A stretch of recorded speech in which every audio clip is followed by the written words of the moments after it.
Actually, it's a great pleasure to be here, and thank you, Graham, and everybody for those of you who are involved in organising this event. It is actually quite emotional, slightly coming home, because I was born 7 miles down the road that way, and then my late father, he lived most of his life about 8 miles down the road that way. So this is it's just a very emotional part of our family.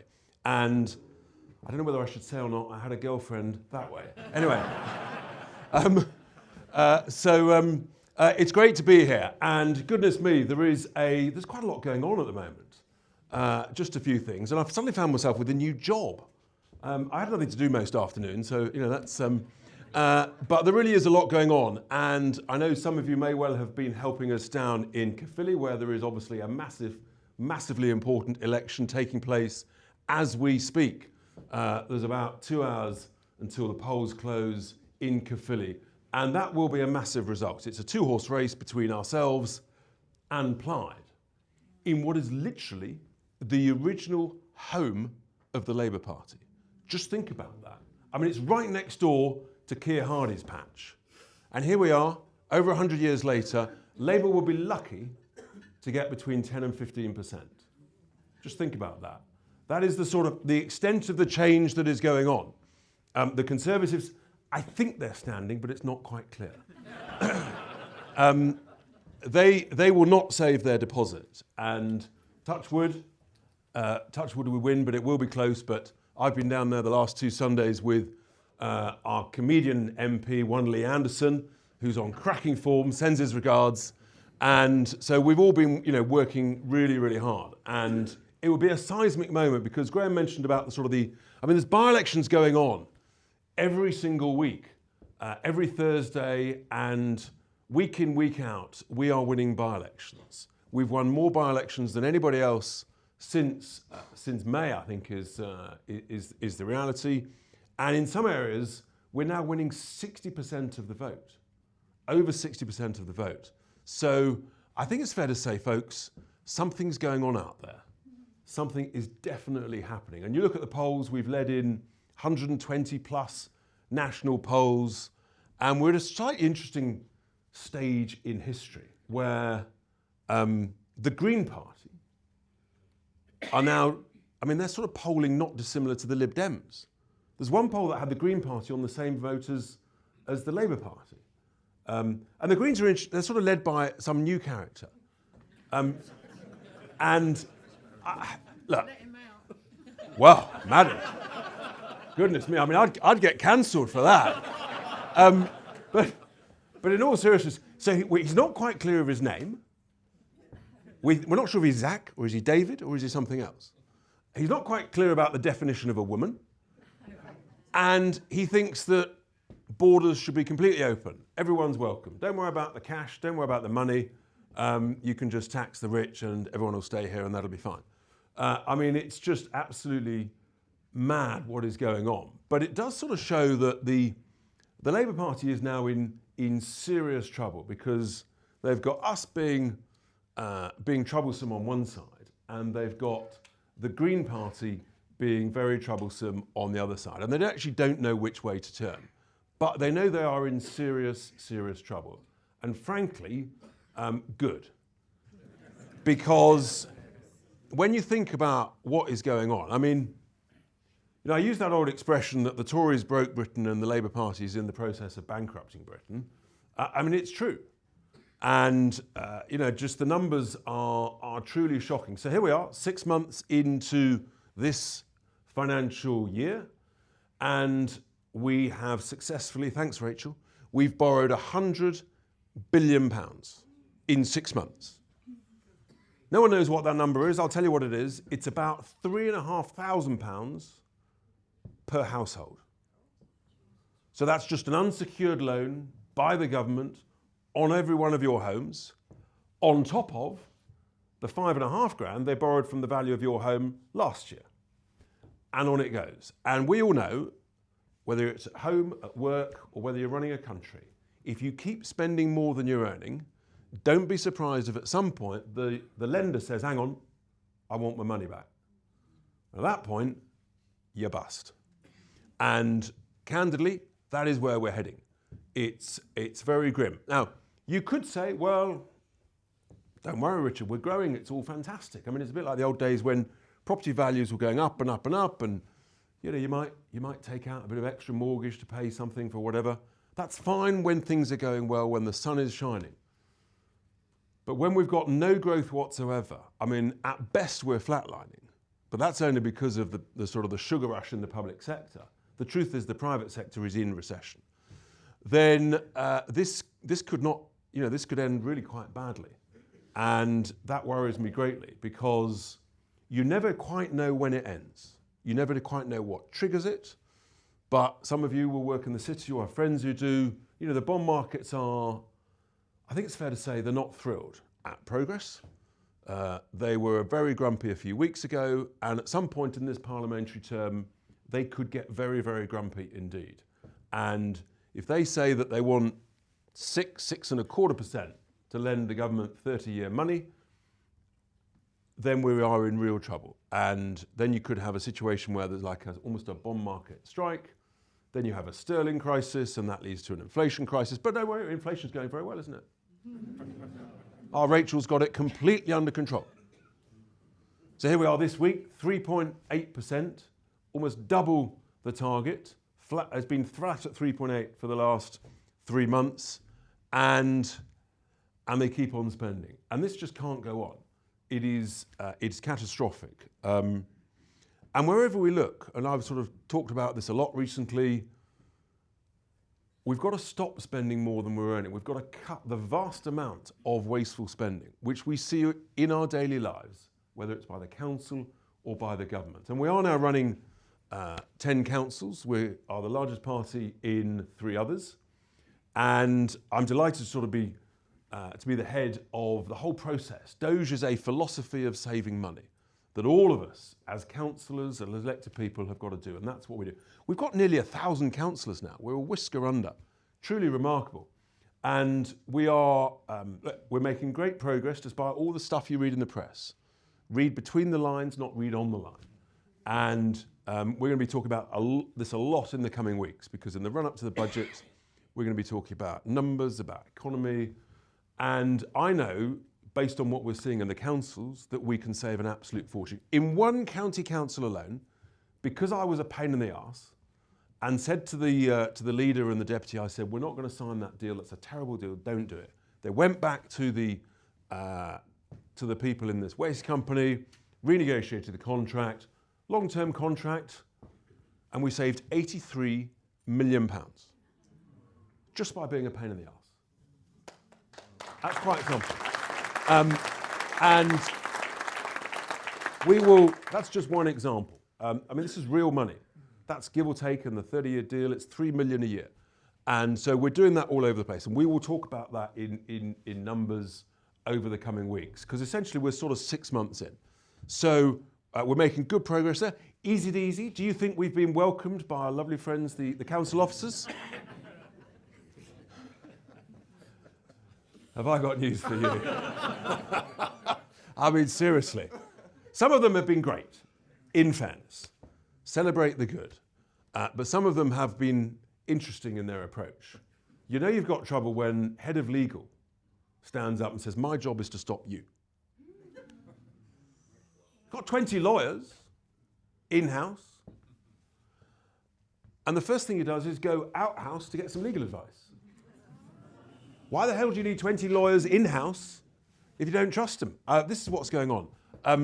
The stories are all over the place. And another area of saving, some of you will be familiar with the sort of the local government pensions industry. And I just sort of thought, well, I haven't got much on in the summer. So I spent a slightly interesting August and July reading dozens of pension fund accounts.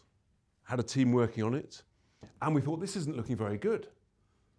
Put down the Jilly Cooper. It wasn't as much fun, I've got to say, reading pension fund accounts. And we discovered the amount of overcharging going on, and the degree of underperformance, and it was pretty shocking. Some of you may have seen that we gave a press conference on it, and if I told you that the essentially these pension funds are paying somewhere between 4 and 6 times the going rate for what they should be paying. Hundreds of millions of pounds just in 13 councils alone being overpayment of fees into a bunch of things, including a whole load of, you guessed it, climate opportunity funds. Now, fine if they were going to perform well, but of course actually they are one of the main reasons why the performance has gone down the plug hole. And the underperformance of these funds relative to the benchmarks. So cumulatively across this piece, billion to $1.5 billion a year, every year for the last 5 years. This is what's going on, and it's an absolute scandal. That, between it, sort of 6 to 8% of all council expenditure. Now, as you can imagine, the investment management industry is thrilled with me, absolutely thrilled. I got a very nice letter from them earlier this week, trying to defend their position, trying to defend the indefensible, and I'll meet them in due course. But this is, and so of course the blob is all of a sudden coming at me hard with all sorts of stuff, and we'll deal with this. And but by highlighting it, we're saying we've got to do things differently, and we'll keep on saying that. There is so much money to save, and that's why at the council level, and we've got inflation and things, but there is a lot of money to save. But there is also huge burdens being put on councils by the government, and we'll talk in the next few weeks about some of those, which again is when you hear the details, you will be shocked, and in some senses you will be appalled. And likewise at the national level, there is masses of money to save. So they told me off at the election. They didn't think we could save £5 and 100. And despite the fact that savings was the very first page of our contract, they said, no, Richard, you can't save £5 and 100. You might be lucky to save £1 and 100. Well, from what we're experiencing in the councils, we know full well we can save that. And when you hear that 1.9 million folk from overseas who apparently came here to work, that was what we were told was the great joy of immigration in the last 20 years, was people would come and help fill jobs and work. Well, I think the clue's in the word work. And so if you come here and you say, no, I don't want to work, I just want to claim benefits, that doesn't work for us. 1.9 million people, I mean, you're talking somewhere between 10 to 20 billion pounds a year. I mean, this is real money. This is serious cash. And we've exposed it and highlighted it and said this can't go on, and it can't. When I said over a year ago about net zero, I said, well, I think it's costing about 30 billion a year of taxpayers' cash. And they all said, no, Richard, don't be daft. A year and a bit later, the Office for Incompetent Forecasting, I'm so sorry, silly me, the Office for Budget Responsibility, who are now the lexicons of everything that Rachel does, they said, actually, we've taken a check out of this, and good Lord, Tice is right. It's about 30 billion a year. And then the Climate Change Committee, they haven't invited me for lunch, I've got to be honest. They said it's somewhere between 25 and 30 billion a year for the next few years. And you're sort of getting the impression, I don't want to be glib about this, but when you're talking that many billions, a billion here, a billion there, very soon you're talking about serious money. And so if we scrap net zero, which is the plan, then we can save that. And it has got to be stopped, and it's got to be stopped immediately, as soon as we get into power, because that is the main plan. Lincolnshire is the county where I'm an MP in Boston, Skegness. And just last Saturday, I was at a protest against a solar farm proposal that Red Ed Miliband. Anyone a fan of Red Ed? Funny, you see, when I rise in the House of Commons and he's there, the question is whose steam rises out of their ears first? Is it my steam or is it his steam? He goes nuts when I talk about net stupid zero. Absolutely tonto. But he approved last week a proposal for 3,000 acres of solar panels surrounding at least one, if not sort of 1.5 villages in rural Lincolnshire, some of the finest, most productive farmland. And it actually, literally I had local folk weeping weeping in tears. You talked about a lady weeping, and I've had constituents weeping at me, whether it's for that or whether it's for hundreds and hundreds of ugly pylons coming down the constituency. This stuff is absolute insanity, and it's coming all over the country. So we've made it very clear that we're going to stop this nonsense. We have, and not only do we save a huge amount of money, but we stop the desecration of our countryside, and I just don't see how it's conserving the countryside or environmentally friendly to cover them with solar panels that come from China. I'll come on to them in a minute. And so we've told the renewable energy industry, we've said, if you bid in this latest round, what they call allocation round 7, if you bid for wind turbines or solar farms and you require subsidies, don't expect us to honour the contracts after the next general election. We're going to rip it up. We're not going to be lied to. We're just going to rip it up.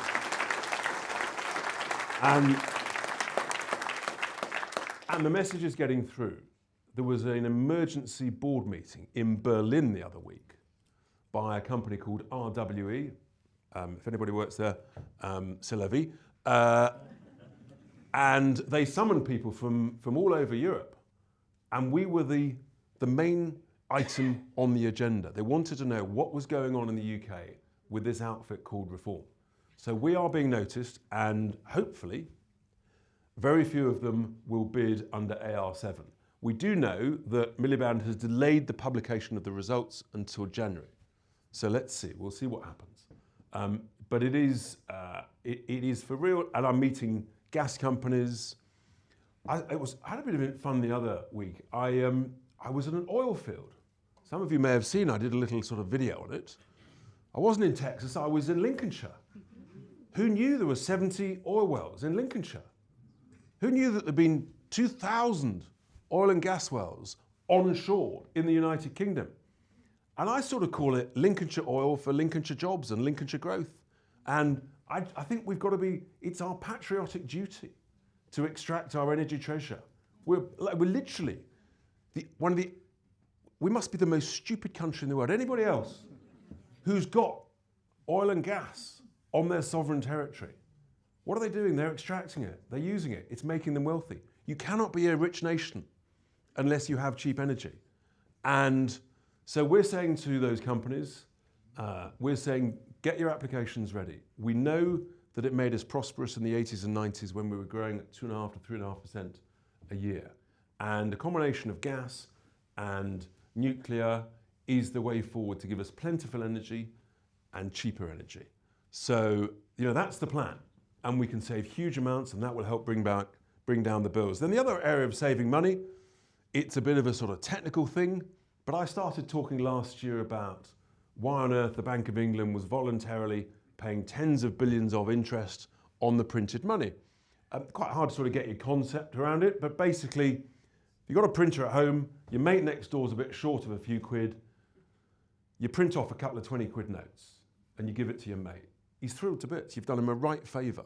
And that's basically what QE was. It bailed out the banking industry, did them a right favour in 2008, bailed out the country in COVID. Having bailed them out, why would you then, if you've printed off the notes, and by the way, it's illegal, so don't try to, why would you then pay interest to your mate, who's already grateful?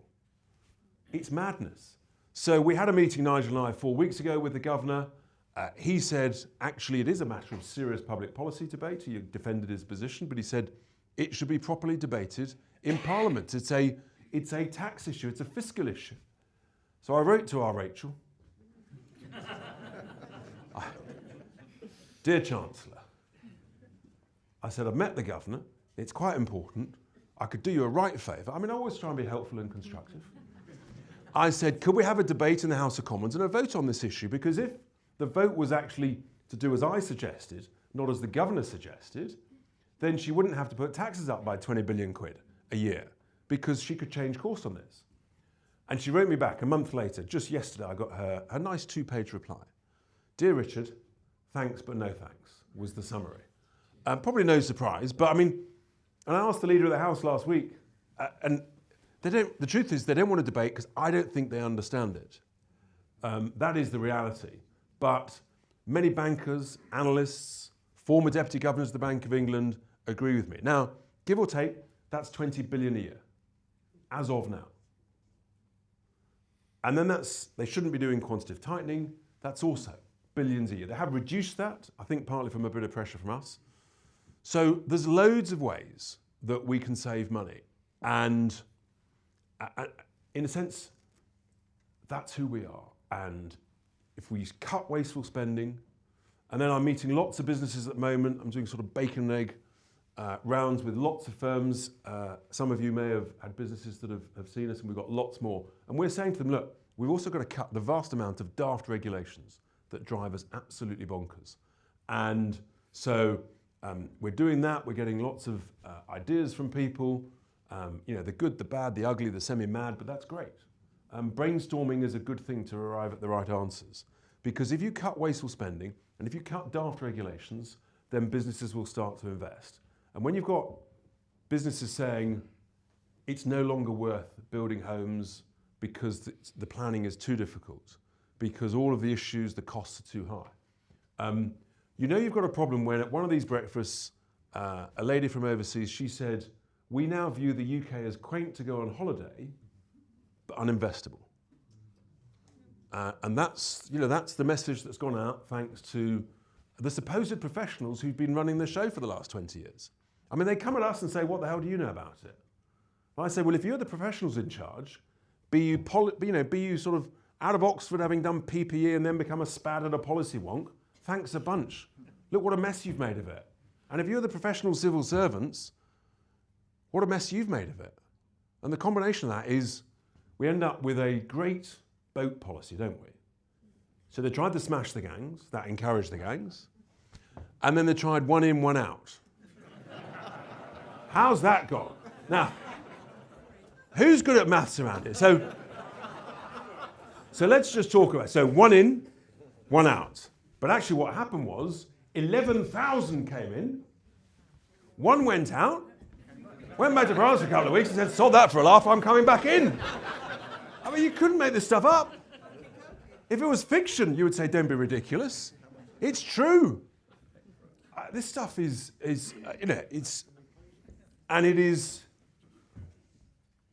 destroying trust in, it's actually destroying trust in our authorities, in politicians. It's actually destroying trust in the very fabric of the United Kingdom. Wherever I go, it's the first thing that everybody talks about across the piece. Actually, of all political persuasions, everyone knows this is completely and utterly unsustainable. And we keep telling the government what to do, but they just won't do it. And of course, it's the vested interest. And all these things, if you don't understand something, follow the money. And that's the bottom line. And people are making a lot of money on this side of the channel, and they're quite happy for this to carry on. And as you can see, you may have sort of seen on the House of Commons, we have very friendly, helpful engagement with our colleagues in the House. We have to talk very nicely to them. We have to be very polite. Honourable member this and that, and that's all great.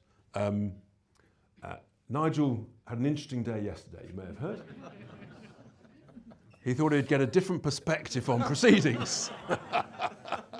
It's a 3D process, so why not take a view from up top? It's very funny, because they had not a clue on the front bench. They thought that he hadn't turned up. They thought he was having a good lunch. No. He was up top, and so when they came at me and said, where is he? I pointed up, and then they sort of panicked. Christ, he's above us. It was an absolute hoot, absolute hoot. Anyway, we try to be helpful with them. And some of the main issues that we've been talking about recently, I mean, the Chinese spy scandal is absolutely outrageous. And actually the Speaker, this is common knowledge, is fuming about it.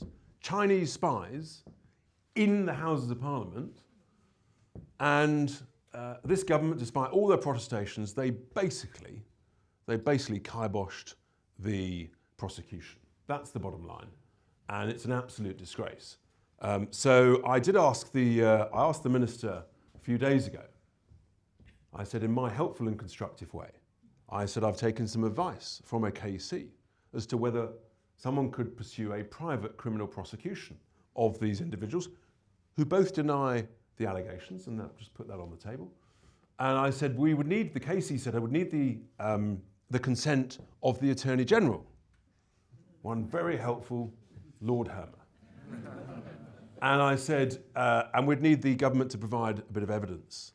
And so I said, Minister, presumably as you've expressed the government's great disappointment at the collapse of this case, presumably such consent will be forthcoming. And it was quite entertaining, actually. The Security Minister, Dan Jarvis, he's a good man. And he looked at me and he thought, how do I deal with this? And actually, in fairness to him, he said, well, I'm sure the noble Lord and others will have heard you. And so that's a sort of invitation to the Speaker to do something. So we'll see where that goes. And then there's the Chinese embassy. Does anyone want the biggest Chinese embassy in Europe built in the City of London? Is that a good idea? No, I don't think it is either. Spy Central. And they seem to be prevaricating on that issue. And then we have, yesterday, Kemi relentlessly pursued the Prime Minister on the incompetence, let's try and be generous about it, the incompetence of the inquiry that they're trying to set up, supposedly, on the grooming gangs. And, I think that will, it's such an utter scandal. And the dithering by this government on establishing a national inquiry. First, they didn't want one, then they wanted a local, and then when they realised they had no option, they said they'd have a national inquiry. And now it's descended into absolute chaos. And so they've basically reached for the emergency cord, and Baroness Casey has got another job on her hands. This is the fact that four victims and survivors resigned tells you all you need to know. It really does. They have no idea how furious people are up and down the country. And you talk about another area with regard to foreign policy that is completely and utterly bonkers. And that is the issue of the Chagos Islands. And actually, Graham talked about being optimistic, and there is hope out there. And just at Waterloo Station coming down here, a Chagossian saw me, came halfway across the station and said, thank you so much for standing up for the Chagossians. And I thought, that's a proper thing. And this is literally the worst property deal ever done by this government in the history of mankind. A strategically vital freehold. Generally, when you have a freehold, when you sell it, the deal is they pay you. Particularly if it's valuable. And when you've got a really valuable one, why in God's name would you pay them to take a long lease? And then if you sublet it from your long lease to our good friends, the Americans, you might ask the Americans to chip in. But no, our brilliant negotiator, Jonathan Powell, didn't think that worth asking. So we've essentially paid to give away this valuable strategic asset. And we did the sums with inflation over the lifetime of the project.